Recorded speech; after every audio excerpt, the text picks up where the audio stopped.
On Central News tonight, standard drink size, what does it all mean and how many are you allowed before driving from Monday? Could we see a decline in dairy conversion? And Tauranga Te Reo, it's a go.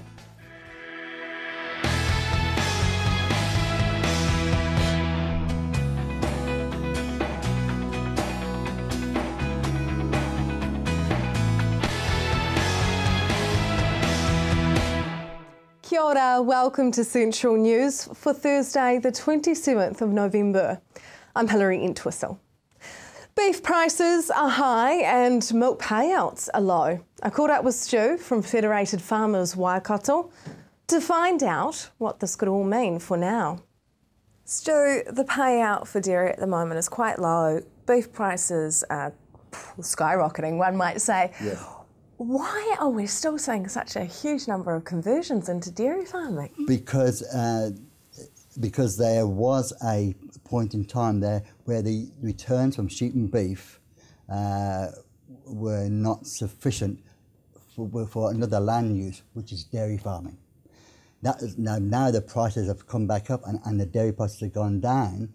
You've got some instances in New Zealand, whereas there would be more margin if it stayed as sheep and beef because of the beef prices as they are now. The wool prices have come up a bit as well, and of course there's still a good buoyant market for our New Zealand lamb. We still have a lot of people in the world who want New Zealand lamb because they know it is grown on pasture. So are there some farmers out there that are kind of regretting going to the milk? Possibly yes, because when you convert a farm, you've got to borrow a chunk of money. Okay, and so you built new infrastructure, new cow shed, feeding pads, subdividing the paddocks, water troughs. There's a huge investment required to convert. And when you plan for a payout that's going for your debt servicing more than what it is now, and then your debt servicing really gets a bit of a problem to service because you're not earning the money that you thought you were going to get. And so you go through a period of borrowing more money to pay off short-term overdraft debt, and so you go nowhere fast compared to if it was left as a sheep and beef farm. But conversely, that could change in a few years' time when we get back up to the $8 and $9 payouts, if that will happen. At the moment, the world is not a rich place at the present time, and so possibly being we are commodity orientated, $7 or $8 will be a sustainable return per kilogram of milk solids. 33% of the dairy herd in New Zealand, yes. The national dairy herd, yes. is in the East Waikato. East Waikato, yes. Does that mean then that we're possibly looking at a bit of a, not a poor time, but I guess tightening our pockets? Yes, all our towns in East Waikato, whether it's Te Araha, Minesville, Matamata, they are rural servicing towns, and they require for the farming families, whether it's sheep and beef, dairy or whatever, to spend $1 in town. We know $1 spent by a farmer goes around 5 times.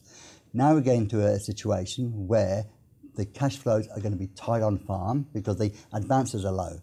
So farming families will tie out and just manage their farm, and discretionary spend will reduce.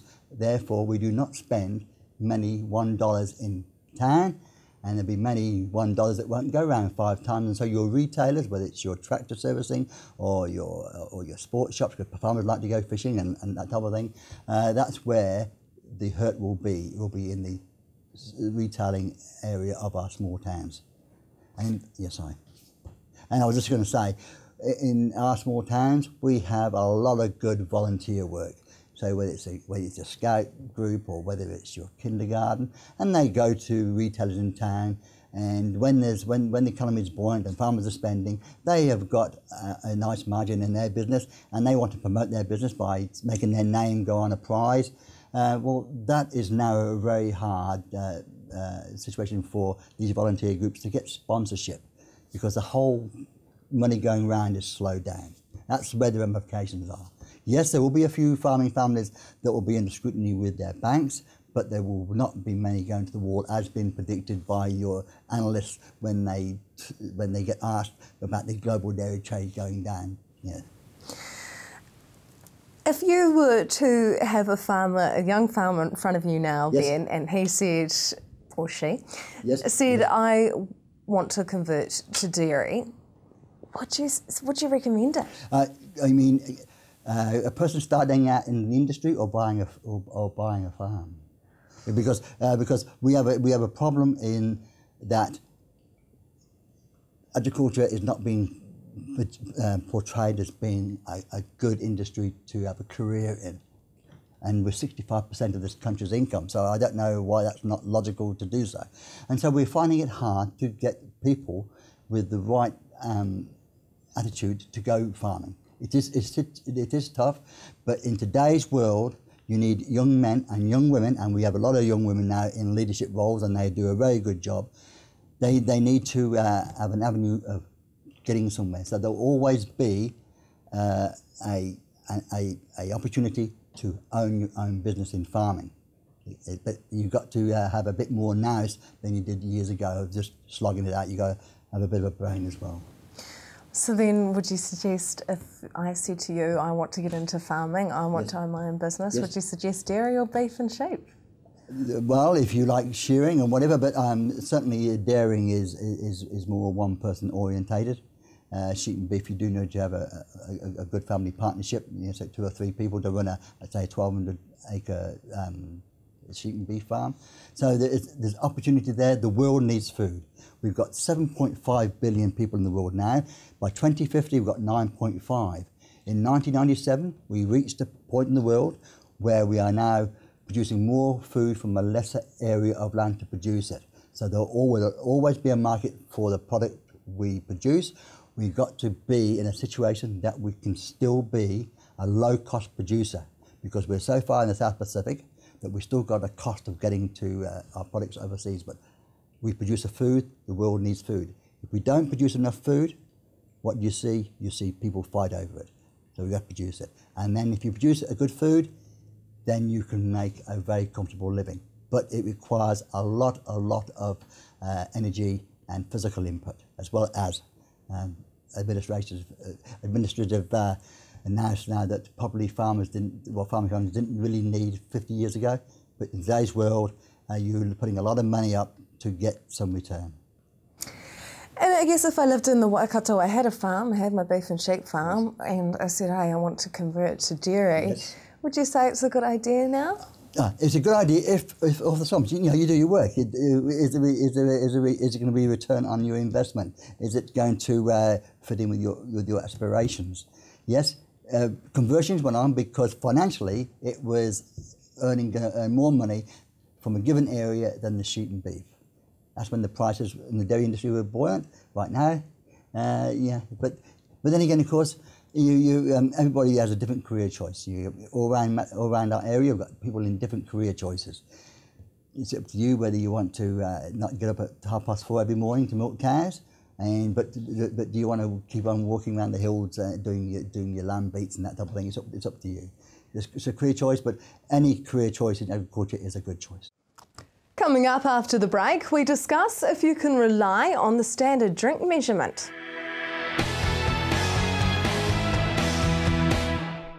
Welcome back to Central News. Alcohol contributes to around 30% of New Zealand's fatal road crashes. Over the last 10 years, fatal crashes caused by drink driving have claimed the lives of around 1,100 people and caused serious injuries to another 5,300.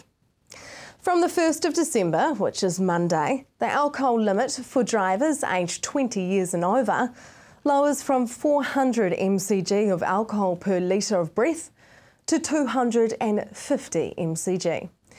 Guidance from the Institute of Environmental Science and Research indicates that most adults may be able to drink 2 standard drinks over 2 hours and are likely to remain under the new drink driving limits for adults.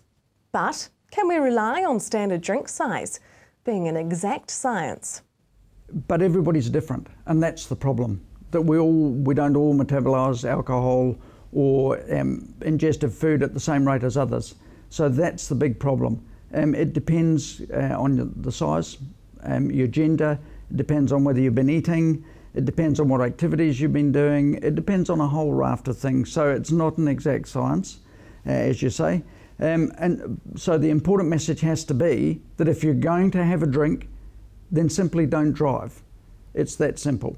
And you know, friends and relatives have got a part to play in this. You know, if you're out there with your mates having a drink, don't let them drive. Make alternative arrangements to get them home. Who do you think has the most difficulty gauging when they're over the limit? Is there a certain type of people? No, I think everybody that's had a drink has that difficulty in gauging whether in fact they would be under the limit. And so once again it comes back to that, you know, if you've had a drink, just simply don't drive, don't take that risk, because that risk can end in tragedy. You know, you can end up killing someone, injuring innocent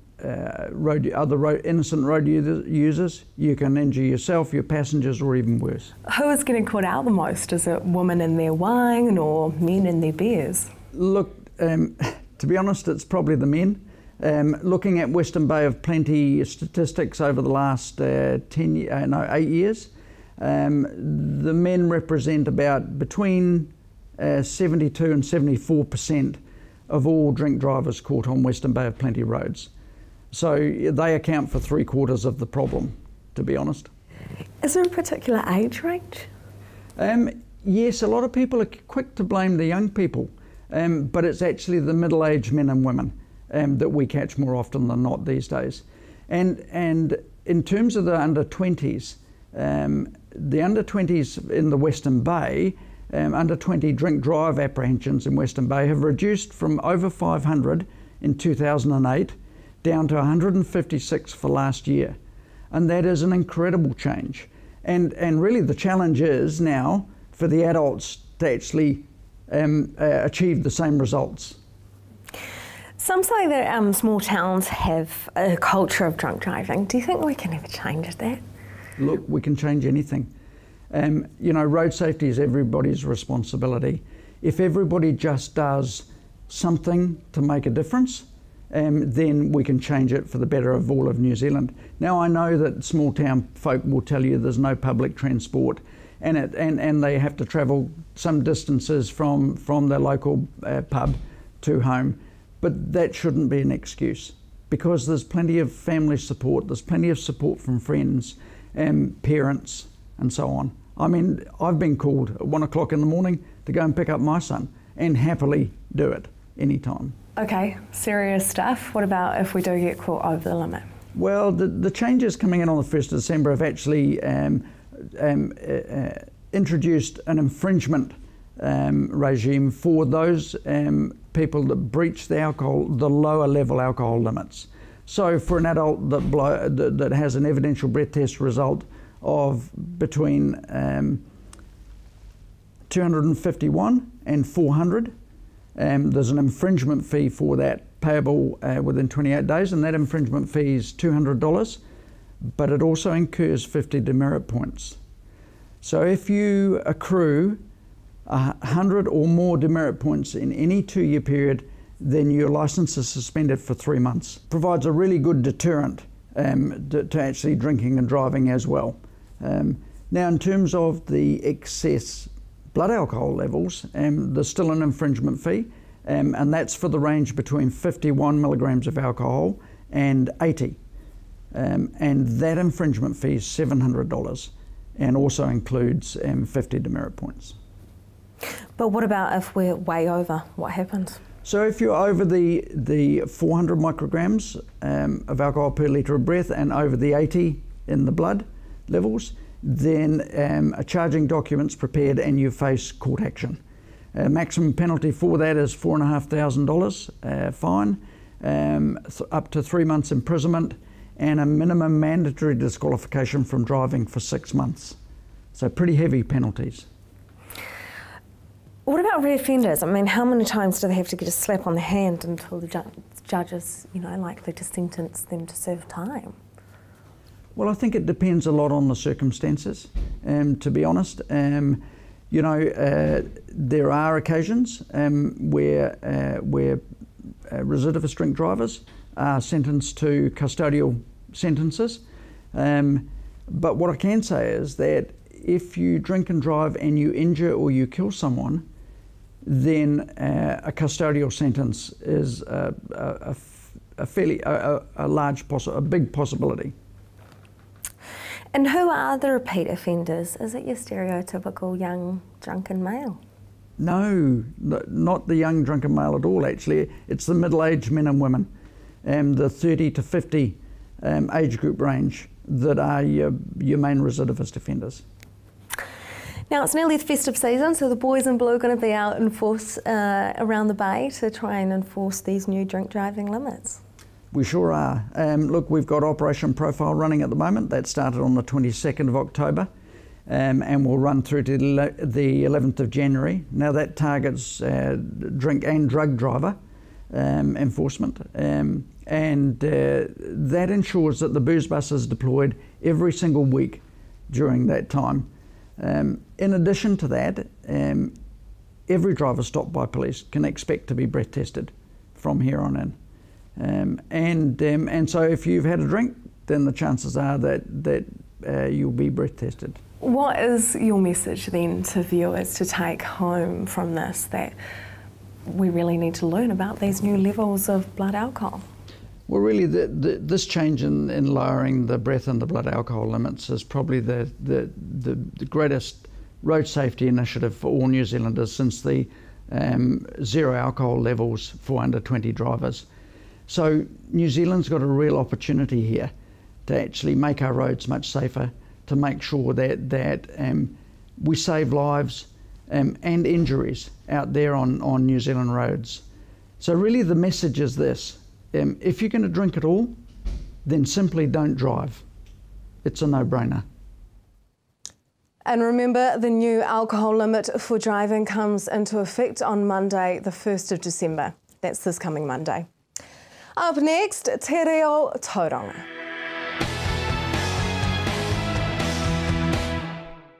Welcome back to Central News on TV Central. Moana iwi radio announcer Pat Spellman has been on a bit of a journey to make Tauranga the first bilingual city in New Zealand. And finally, after hard work and a bit of hostility, the first signs have been printed. I found out what we can expect to see. So we've kept it real easy and digestible, if that makes sense. And so we've started using things that most people in Tauranga, most people that live here will already know. For example, Mount Maunganui.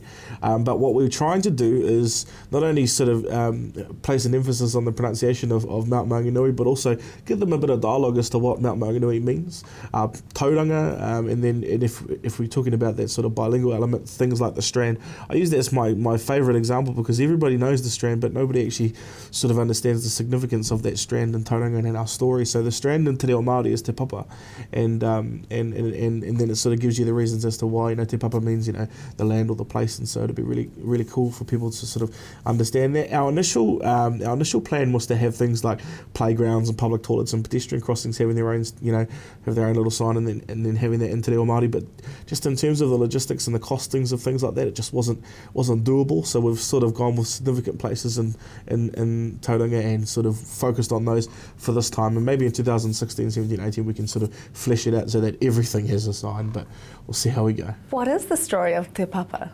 Oh yeah, so the Strand essentially was the short, the sweet sort of way, which is how we're trying to get across via the signs, is that so Te Papa is essentially the meeting ground or the meeting place for our land or for this place. And so if there was an opportunity for people to come together and sort of as the Strand does now with the various restaurants, cafes and bars and stuff, people come together, they socialise, they have fun, and they conversate, and they it's the essence of whānau. So that's sort of the short and sweet version of Te Papa, and I love that story. And I think if people knew that, not only our locals but tourists, if they knew that the Strand or Te Papa was an opportunity to embrace whānau, that'd be pretty cool.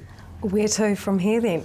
Well, there's still two phases of the Tauranga Te Reo concept that we still have to roll out. Obviously, the signs were a big one, which is why we tried to tackle that kaupapa first. And now that we're sort of on the other side of that and in the home stretch towards sort of ticking that box, we've still got a big opportunity and a big task ahead of us in terms of that embracing and championing the use of halo or te reo, kia ora in te reo for halo. And so that's knocking on every business's door in the CBD and over at Mount Maunganui and sort of getting them to embrace the use of kia ora. Remember, this all started from getting off a plane in Hawaii and being greeted with aloha as opposed to hello. So we sort of want that to happen when people get off a cruise ship in Tauranga. And then the other one is working with the City Council and the Land Transport Authority to change the signs in and out of Tauranga to say hello and goodbye in te reo Māori. So kia ora and ka kite or something along those lines, and we'll work on that and sort of roll that out hopefully sort of toward mid next year. But I don't like putting dates on things for fear of blowing them out like I have with this one. You've put a lot of effort into this project. What has driven you to make Tauranga the first bilingual city? Yeah, the goal was to make it a te reo friendly city, and then that goal grew. I think what's sort of been the driving force behind it was that a lot of people said that it couldn't happen because we're in Tauranga, right, and so close to Rotorua. If you want Māori language, go to Rotorua or go to Whakatane or go to Hamilton, and that sort of sucks. So that was you know, quite a big chunk of why I wanted to do this. The second part was, it just seems so logical and so, you know, so weird to me, which is a weird combo, logic and weirdness, but it seems so bizarre that people just don't embrace te reo Māori and a real easy, tangible grasp on the language. And so I just wanted to make it available. Like I used that analogy, I'm building a pool. If you want to jump in there and reward yourself with the refreshing surroundings of cold water on a summer day, then do it. If you want to walk past, be hot and ignorant, by all means, feel free. And if you'd like to tautoko this kaupapa, you can visit their Facebook page, Tauranga Te Reo. Right, now for our weather for Friday.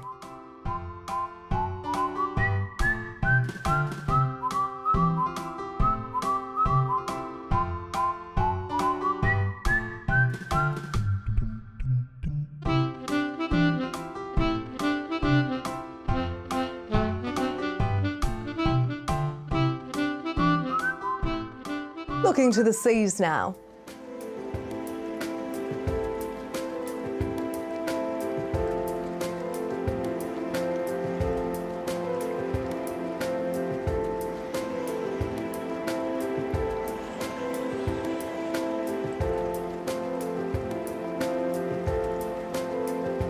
That is the program for today. If you'd like to get in contact with us, you can do so by liking our Facebook page, centralnews.tv, or you can email us news@tvcentral.co.nz.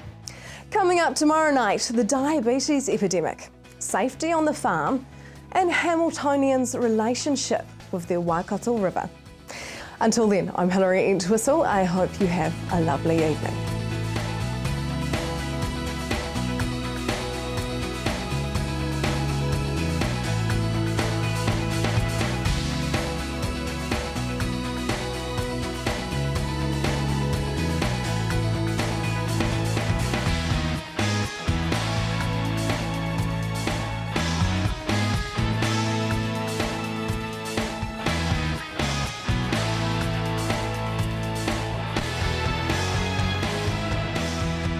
This has been an Alpha Media production, a division of Television Media Group.